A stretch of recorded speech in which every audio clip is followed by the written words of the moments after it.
The night the baby came, the sky tore itself open as though it had been holding back a secret for years. It was the kind of storm that made even the most powerful men in Seoul feel small. The kind that howled down from the mountains and shook the iron gates of Kang Minjun's mansion, as though God himself had something urgent to deliver. And perhaps he did. Because when Minjun's head guard, a barrel-chested man named Do-hyun, came running through the courtyard at 2:30 in the morning with rain streaming down his face and a look of absolute bewilderment in his eyes, he was carrying a bundle wrapped in a soaked yellow cloth, and the bundle was screaming. Kang Minjun stood at the top of the marble staircase inside, dressed in a charcoal silk robe, a glass of aged whiskey still in his hand. He was 38 years old. He had the face of a man who had been carved out of something harder than granite and had chosen, long ago, to stop apologizing for it. His jaw was precise, his dark eyes unreadable, his hair pushed back from his face in the way of a man who had never worried about what he looked like, because he had never needed to. He ran the most powerful criminal organization in Korea's capital, a network so deeply woven into the city's financial and political structures that even those who knew about it were not entirely sure where it ended and where legitimate power began. Men feared him. Women were fascinated by him in the way that humans are fascinated by a flame they know will burn them. He had buried 11 people with his own instructions. He had never once lost sleep over it. But when Do-hyun held up the screaming bundle and said, "Boss, found at the gate, just now," left on the ground, Kang Minjun set down his whiskey glass with extraordinary care and walked down every single one of those marble steps. He stood over Do-hyun. He peeled back one wet corner of the yellow cloth. Inside, squirming and furious and impossibly small, was a newborn baby girl. Her face was scrunched tight against the cold and the noise of the storm. Her fists were clenched at her cheeks. She had a crown of damp black hair pressed flat to her head. And her skin. Minjun noticed it immediately, the way he noticed everything, was a deep, warm brown, the color of dark wood in firelight. She was perhaps days old, perhaps a week. Whoever had left her had done so recently, because her cord stump had not yet fully dried. She had been left in nothing but that yellow cloth and a single sealed envelope tucked beneath her body, already soaked nearly through. Minjun took the envelope. He took the baby. He carried both inside himself. The letter, once dried over Do-hyun's cigarette lighter, contained 4 sentences written in a hand that had clearly been shaking. The paper smelled faintly of something floral, something foreign. Minjun read it twice, then folded it and placed it in the inside pocket of his robe, close to his chest. He did not share its contents with anyone. He sat down in his study with the screaming child in his arms, and he did something that only 2 other people in the world would ever have believed possible. He held her against his shoulder, and he hummed. It was not a lullaby he knew by name. It was simply a low, rhythmic sound from somewhere very old inside him, from somewhere that had not yet been touched by everything he had become. The baby did not stop crying immediately. It took 11 minutes. He counted. By morning, he had sent Do-hyun to retrieve formula, diapers, a hospital-grade bassinet, and a private pediatrician. By the end of that first week, he had installed a separate nursery in the East Wing. By the end of the first month, he had registered the child, quietly, through channels that asked no questions, as Kang Hana, the Kang who endures. He chose the name himself. He did not understand why. He told himself it was simply practical, none that an unnamed child was a problem and problems required solutions, and this was merely a solution. He told himself this every single night as he stood in the doorway of the nursery watching her sleep. He was, of course, lying to himself. He knew it by the 3rd week, when Hana had developed the habit of curling her fingers around his index finger whenever he offered it, and the grip of those tiny fingers produced in him a physical sensation he had no name for. a loosening, a cracking open, somewhere behind his sternum. He had been shot twice in his life. He had been stabbed once. Neither had produced this feeling. The household reorganized itself around her with a swiftness that might have been comical had it not been so total. Do-yun, who had once helped dispose of a body in the Han River without blinking, could be found at 3 a.m. sterilizing bottles with the focused concentration of a man defusing a bomb. The two junior guards, Seojun and Chan-wook, had taken to speaking only in whispers when on duty near the East Wing. The cook, a 60-year-old woman named Mrs. O, who had worked in this house since Minjun's father's time and had seen things she would take to her grave, began preparing extra portions of everything with the quiet logic of a woman who had simply decided a baby was now part of the household, and that was that. Minjun himself restructured his schedule. Meetings before noon, whenever possible. No late-night site visits unless absolutely necessary. He purchased an encrypted infant monitor that cost more than most Koreans' monthly salary and carried the receiver with him at all times.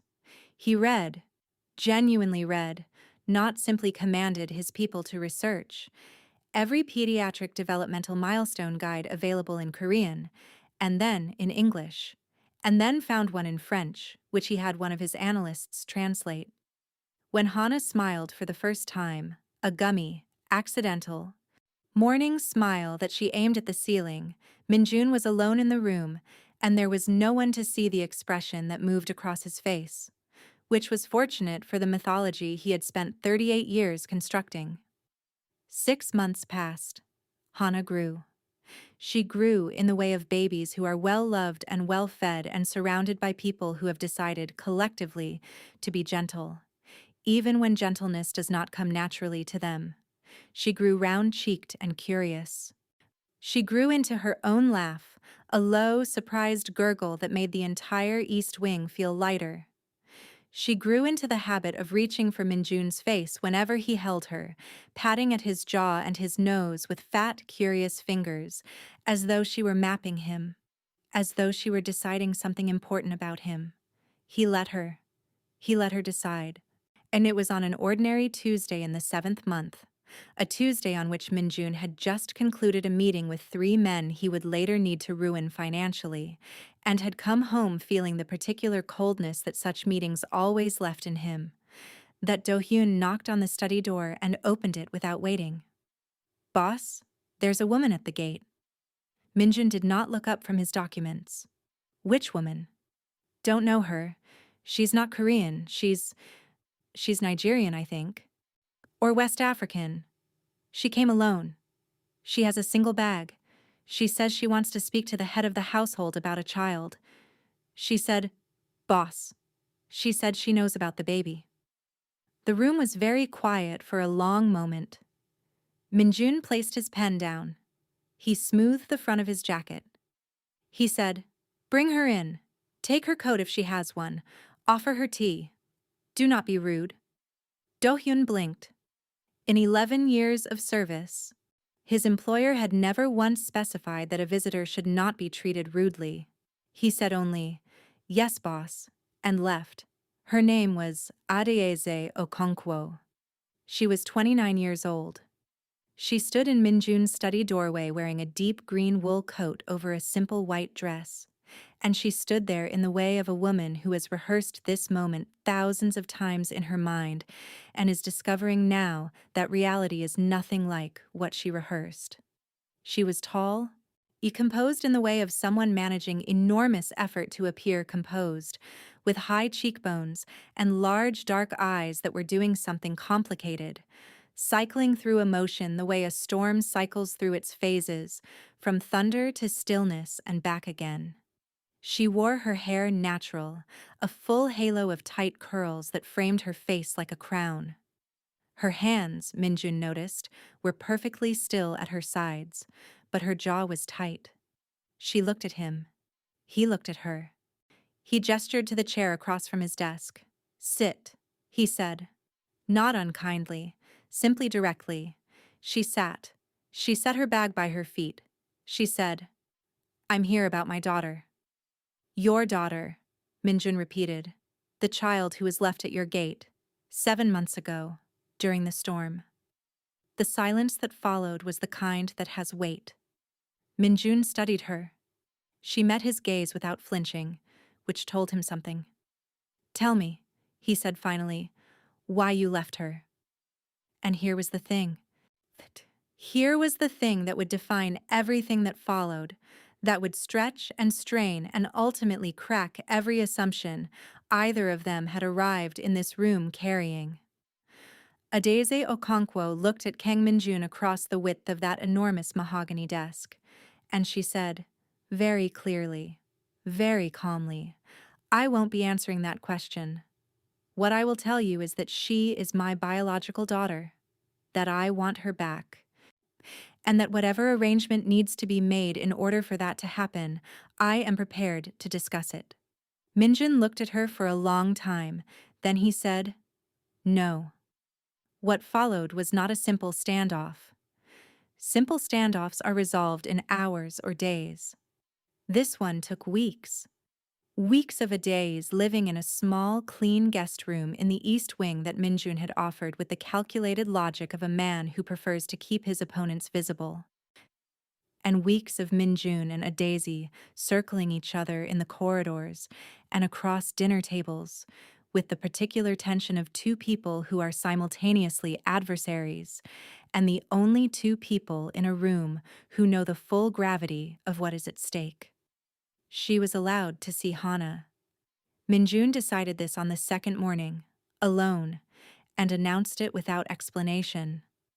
Perhaps it was because watching Adeze's face the moment she saw Hana, that single, a violent crack in the composure she maintained so precisely, the breath she pulled in hard through her nose, the way her hands went to her own mouth, told him something he had not previously understood about this situation.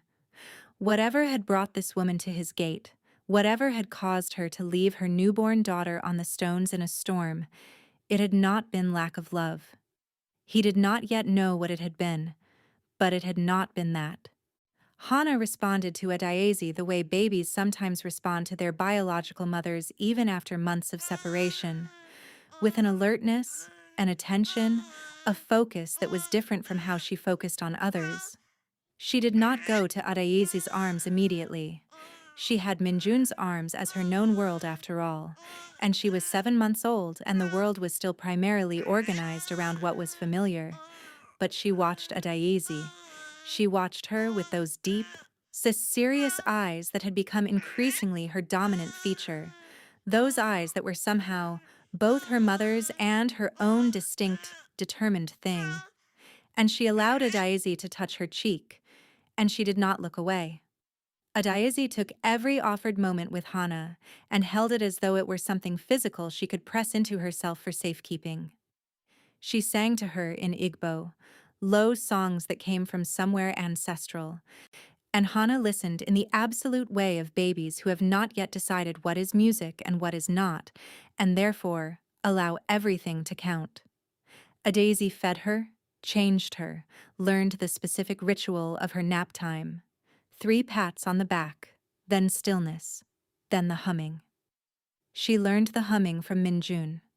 She heard him through the nursery wall one night and stood in the corridor listening with an expression on her face that was not quite grief and not quite something else. And what she did not do, through all of it, was explain. She answered questions about her life in Nigeria with measured precision. She was from Enugu. She had studied economics in Lagos. She had come to Seoul 18 months ago on a fellowship attached to a Korean university's business development program. She had no criminal record. She had no documented connection to Minjun or his organization. She had no family in Korea. She spoke Korean with an accent but considerable fluency, which surprised him. She had clearly prepared.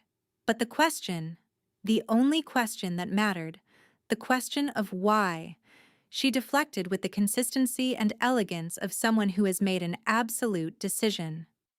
That is not relevant to the current situation, she would say, or what matters is where we go from here, or Most devastatingly, simply, no.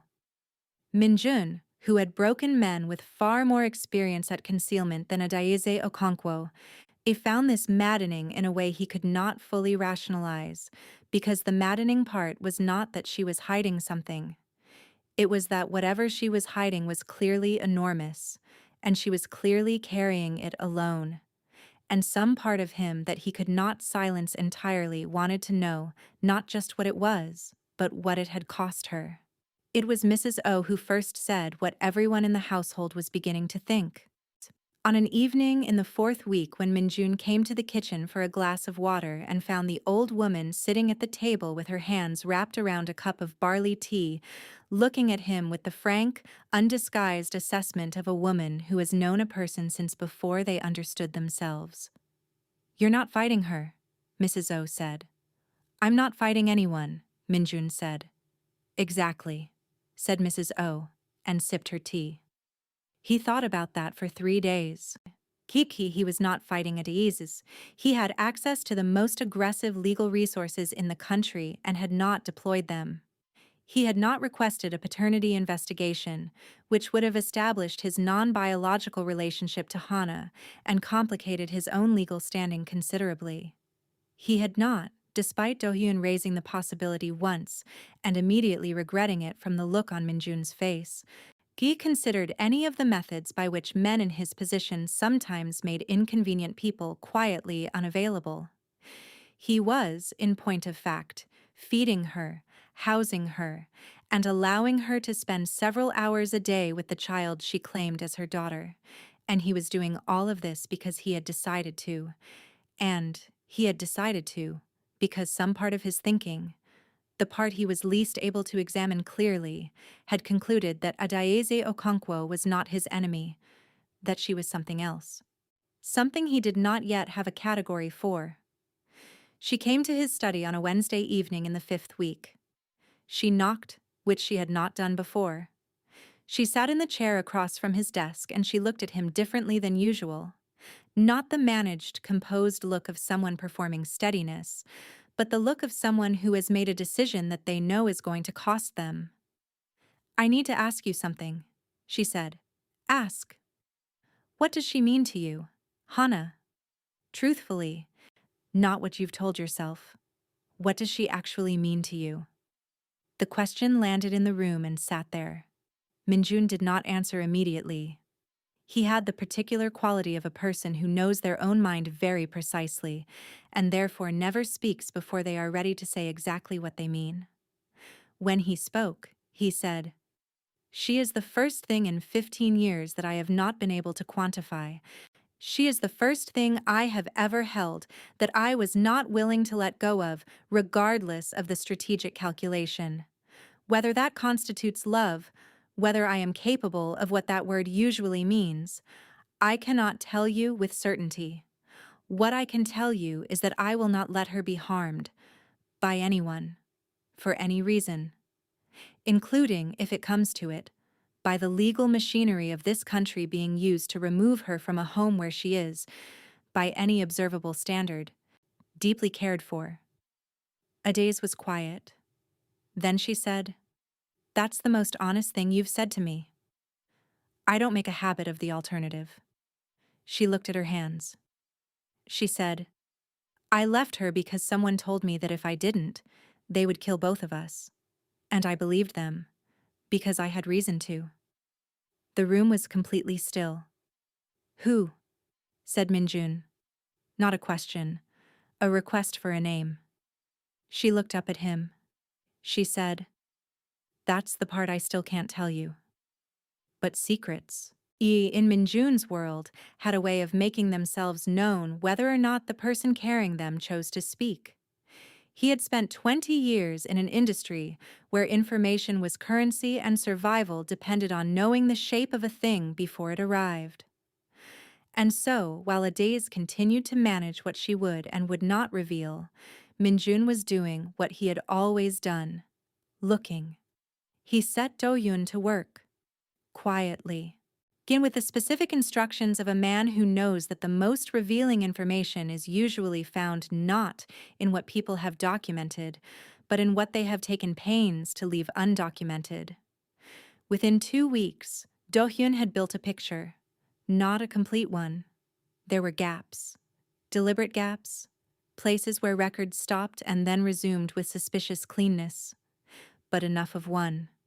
Adaise had arrived in Korea with a fellowship that was real. Her academic record was real. But the fellowship had been arranged through a Korean foundation with connections, deep, partially obscured connections, to a man named Shin Jae-ho. Shin Jae-ho was 62 years old and publicly a property developer.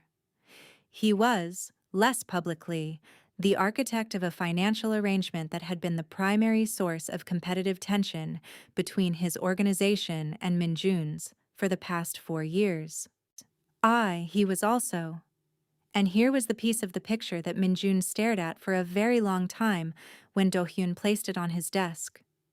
The man who had brought Adaise to Korea. Who had been, by several private accounts that Do-hyun had spent considerable effort locating, in a relationship with her for approximately 6 months prior to her pregnancy. Who was, in other words, almost certainly Hana's father. Minjun sat with this information for an entire night. He sat in the nursery in the dark with Hana asleep in her crib, and he looked at his daughter's face. He had stopped qualifying the word, sometime in the past weeks. The word daughter had ceased to have the caveat of sorts, or, in a manner of speaking, attached to it in his internal vocabulary. She was simply his daughter. That was the fact of it, whatever the biology said. And he thought about Shin Jae-ho. He thought about what it meant that a man in Shin's position had used a woman, and then, when the inconvenience of a child had presented itself, had found a way to make that inconvenience disappear. He thought about the particular cowardice of powerful men who manufacture the compliance of others through fear. He thought about a young woman standing in a storm holding a newborn and making the most terrible choice available to her. He went to Adaise's room at 6 in the morning. He knocked. When she opened the door, already dressed, she was, he had noticed, always awake before he was, as though sleep were a vulnerability she could not afford. He said simply, "Shin Jae-ho." He watched the name move through her face like weather. She did not deny it. She stepped back from the door and let him in.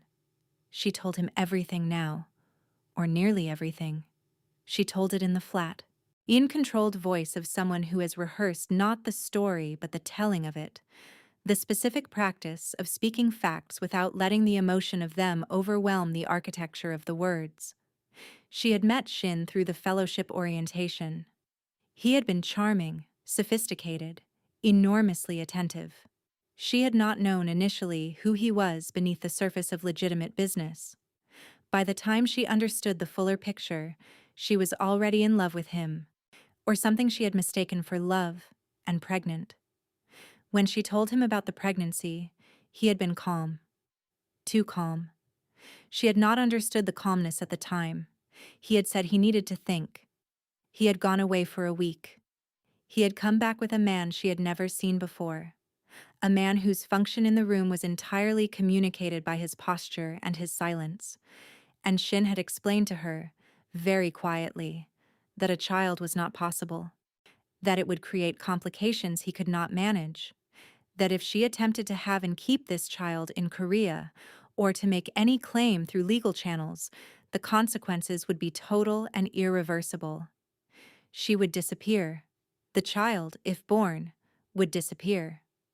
He had resources, he explained, to manage this kind of situation. She had not, in that moment, been able to think of what to do except nod. And then she had gone back to the small apartment the fellowship provided, and she had spent 2 weeks thinking of nothing else, and what she had landed on, the plan she had constructed alone, in the dark, with her hands pressed over her belly, was this. She could not fight him directly. She could not run in a way that would give her daughter time to grow safe. But she could find, within Seoul, a place and a person that even Shin Jae-ho would be disinclined to reach into. She had done her research on Kang Minjun.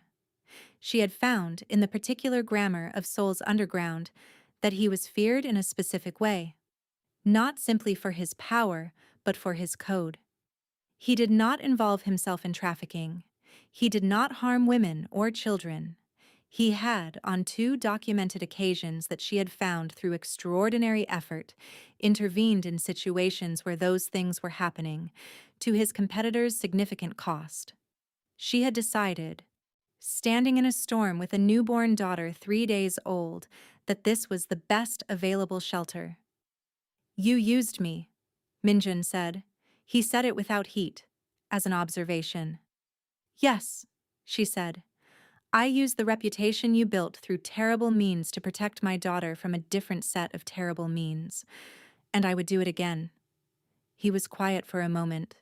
Then, "Why didn't you come back sooner?" "Because I had to be sure he couldn't follow me here. Because it took me 7 months to cut every connection he could trace. Because I needed to be certain that when I came through your gate, I was not leading him to her door." Minjun looked at this woman who had made impossible choices with the resources available to her and had made them precisely, strategically, and had carried the weight of them alone for 7 months. And he said nothing for a very long time. What he was thinking was something he would not say, not then.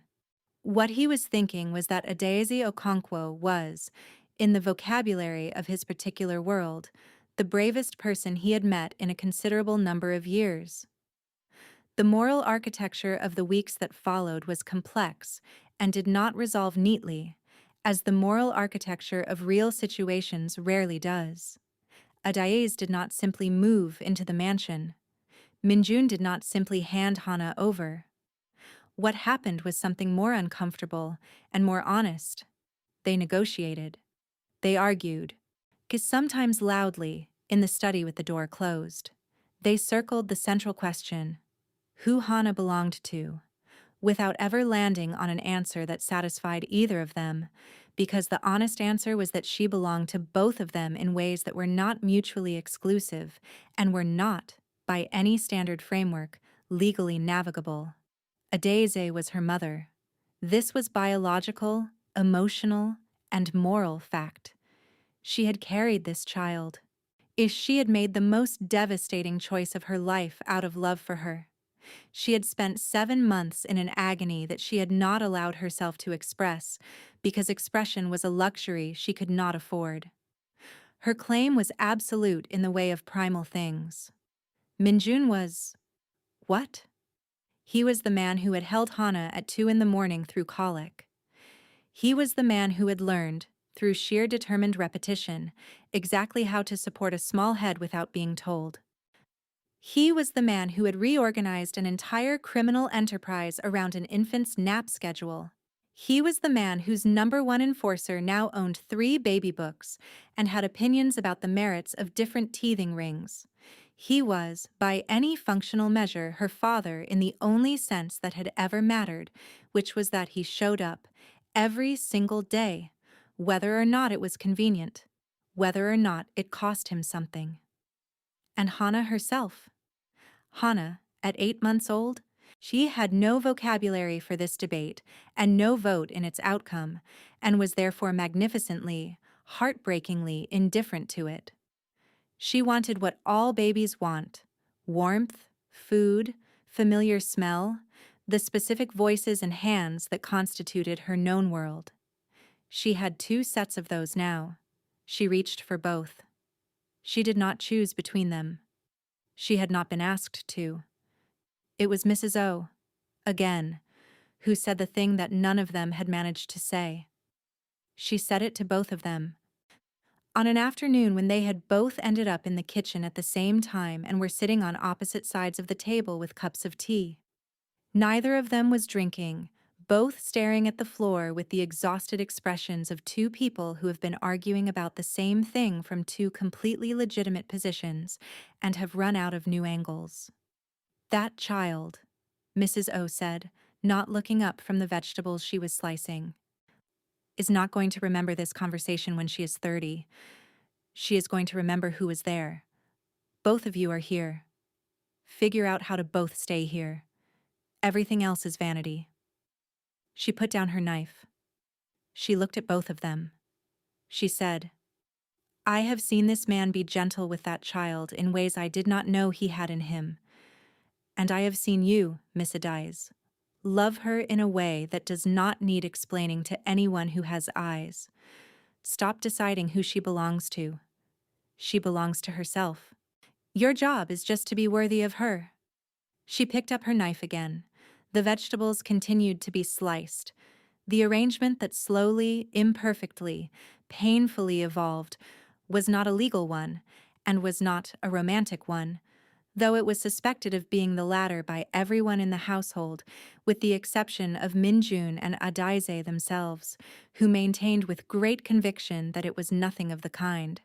It was a practical one, built from necessity and growing, gradually, from the kind of mutual respect that two people earn from each other by surviving a difficult thing in close proximity. Adize remained in the East Wing. She took a position at a sole business consultancy that was, like most things in Minjun's world, not entirely what it appeared on its surface, but which paid well and asked few questions. She was present for morning and evening with Hana. Minjun was present for the hours between. They crossed each other in corridors and kitchens, and once, memorably, in the nursery doorway at 4 in the morning when both had heard Hana fuss and neither had been asleep, and they had stood 3 feet apart in the dark looking at their daughter. The word had begun to apply to both of them in some undiscussed and mutual way. And Adize had said, very quietly, "You could have made this so much worse." "I could have," Minjun agreed. "Why didn't you?" He looked at Hana for a moment before answering. Then he said, "Because she would have known, eventually, how I treated her mother. Children always know, and I have spent enough time being someone who should be ashamed of himself. I did not want that to be the thing she grew up understanding about me." Adize looked at him. It was too dark to read his face fully, but she heard the thing beneath the words.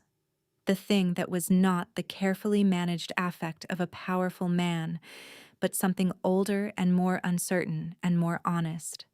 She said, "You're not what I thought you were." "I'm worse than you thought in many ways you don't know yet," he said, "but not in that one." They stood in the dark for another moment. Hana had resettled into sleep, her small chest rising and falling in the particular rhythm of a child who is entirely at peace. Then they both, separately, went back to their respective rooms, and neither of them acknowledged the moment the next morning, and it was never directly spoken of again. Shin Jae-ho found them on a Tuesday in the 10th month. Minjun had expected him, not the specific Tuesday, but the event. He had expected it with the certainty of a man who knows how power operates, who understands that a man like Shin does not simply release a situation, that he circles back, that the connection between Adize and the fellowship and soul was always a thread that, once pulled, would eventually lead here. He had prepared accordingly. He had arranged certain things. He had put certain people in certain positions. He was, as he told Do-hyun, not concerned. The concern arrived anyway, in a form he had not anticipated, because Shin Jae-ho did not come himself.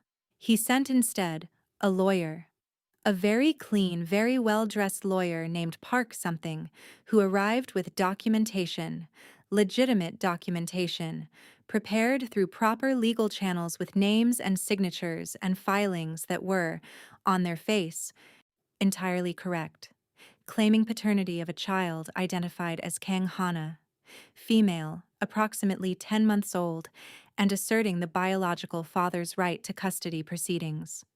The lawyer handed Minjun the documents across the desk in the study and said, "My client is prepared to pursue this through the courts, Mr. Kang. He believes, given the circumstances of the child's registration, that there may be significant questions about the legitimacy of the current custodial arrangement." Minjun held the documents. He read them with the thoroughness of a man who has spent decades understanding that the devil is specifically in the details. Then he set them down. He looked at the lawyer with the specific expression that had caused grown men to require fresh trousers on several previous occasions. He said, "Tell Mr. Shin that I have heard him. Tell him also that I would like him to reconsider, very carefully, the wisdom of involving Korean courts in a conversation about this child's custody, given that such involvement would necessarily also involve scrutiny of how this child came to be in Korea, under what circumstances her mother was brought here, and what threats were made to facilitate the abandonment that originally placed her at my gate. Tell him I have documentation." He paused. "Tell him I keep documentation of everything. It is, you might say, a professional habit." The lawyer left. He did not look comfortable leaving. Minjun did not watch him go. He called Adiz into the study. He showed her the documents. He watched her face move through the phases of a storm. First the stillness, then the cracking, then the particular cold fury that he had seen once before and had filed away as something not to be underestimated. She said, "He's claiming her. He's attempting to create legal leverage," Minjun said. "He does not want Hana. He wants a weapon." She looked at him. "What do you want to do?" "I want to resolve this in a way that means he never tries again. But I need you to understand what that might involve, and I need you to decide whether you can live with it." She was quiet for a long moment. Then she said, "I left my daughter in a storm to protect her from him. Tell me what it involves." What it involved was not violence, though violence was, in Minjun's arsenal, always a theoretical option.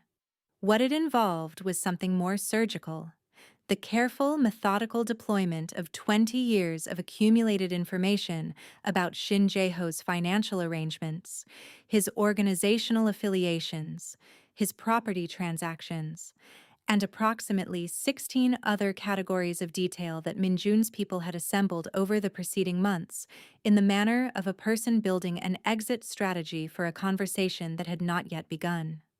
Documents were transferred through encrypted channels to 3 separate parties: a prosecutor's office in Seoul that had been looking for exactly this material for 2 years, a financial crimes unit with jurisdiction over 2 of Shin's primary holding companies, and a journalist whose integrity Minjun had tested and confirmed and whom he provided with enough independently verifiable material to make a story that was both legally publishable and impossible to kill.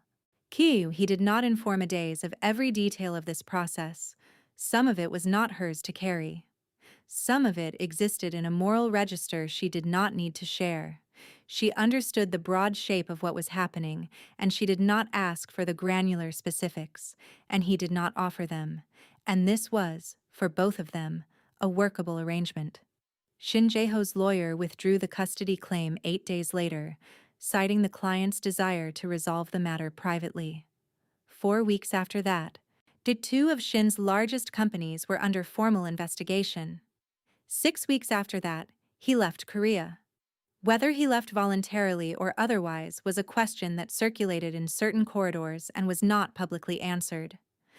Minjun told Adiz only, "He won't be pursuing this." She said, "How sure are you?" "I am certain." She nodded. She turned to go. At the door she stopped and said, without turning back, "Thank you." He said, "She's my daughter too."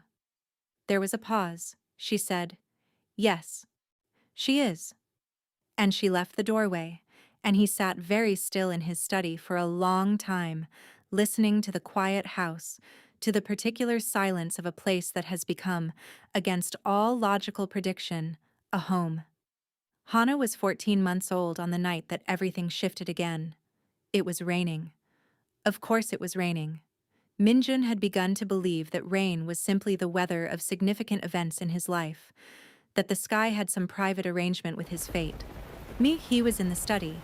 Adiz was with Hana in the nursery, which had recently expanded its vocabulary by 3 new words, one of which was a sound that both adults had privately decided was appa and had not discussed with each other for reasons that neither had fully examined. Doyun knocked on the study door.